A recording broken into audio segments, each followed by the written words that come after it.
dinosaurs. It's one of the most common myths in history. But the truth is far more fascinating.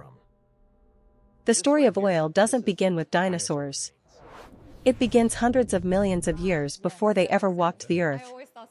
Around 300 to 400 million years ago, our planet looked nothing like it does today. Instead of continents filled with cities and forests, vast oceans covered much of the Earth.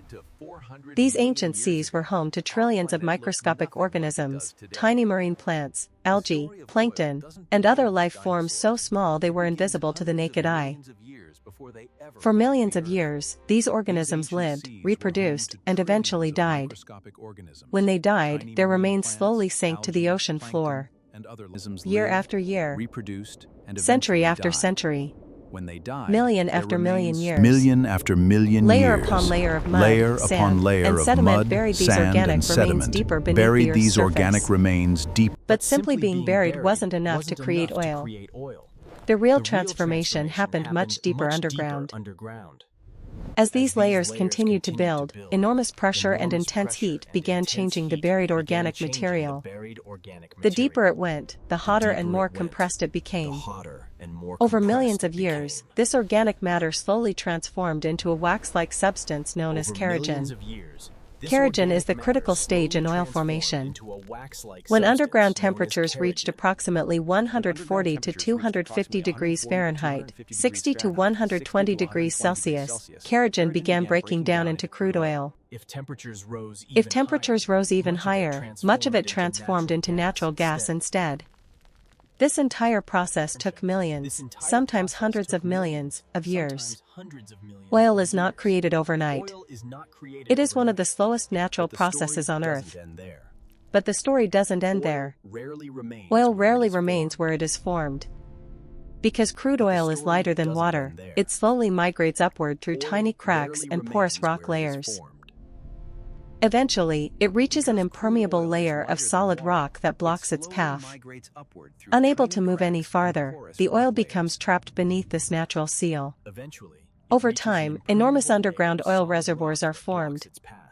This is why the place where oil is discovered is often completely different from the place where it originally formed. Nature spent hundreds of millions of years creating these hidden reservoirs long before humans ever existed. Yet for thousands of years, people only used oil that naturally seeped to the Earth's surface. They had no idea that beneath their feet lay vast underground reserves capable of transforming the future of civilization. Where did this mysterious black liquid actually come from?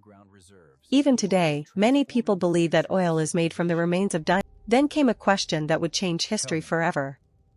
If oil exists underground, why can't we drill down and bring it to the surface? By the mid-19th century, this question had become increasingly important. The world was changing rapidly. The Industrial Revolution was transforming Europe and North America. Factories were expanding. Cities were growing. Population was increasing.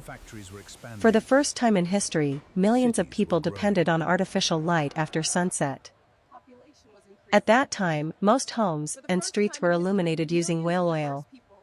But there was a serious problem. Whales were being hunted faster than they could reproduce. As supplies declined, whale oil became increasingly expensive. The world desperately needed a new source of fuel. Then came a breakthrough. In 1846, Canadian geologist Abraham Gessner successfully refined crude oil into a cleaner, safer fuel that he called kerosene. The discovery revolutionized lighting. Within just a few years, kerosene became one of the most popular fuels for lamps around the world. For the first time, people realized that crude oil had enormous commercial potential. If large quantities of oil could be found, an entirely new industry could be created. But one major challenge remained. No one knew how to find enough oil. Most people believed that discovering oil depended entirely on luck. If it naturally seeped out of the ground, you could collect it. If it didn't. By the mid-1800s, the world knew that oil existed. People had collected it for centuries wherever it naturally seeped to the Earth's surface. But no one had ever proven that it could be extracted from deep underground. Most believed it was impossible. If oil appeared naturally, you could use it. If it didn't, there was simply no way to reach it.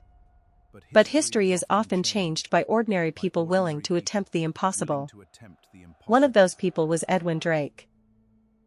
Surprisingly, Drake wasn't a scientist. He wasn't an engineer.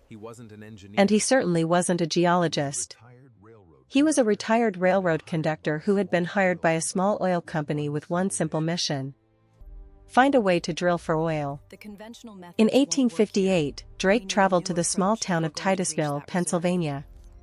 His assignment sounded simple, but the challenge was enormous. No one had ever successfully drilled for oil before. Many people laughed at the idea. Drilled for oil before. They believed drilling deep into the earth for oil was a complete waste of time.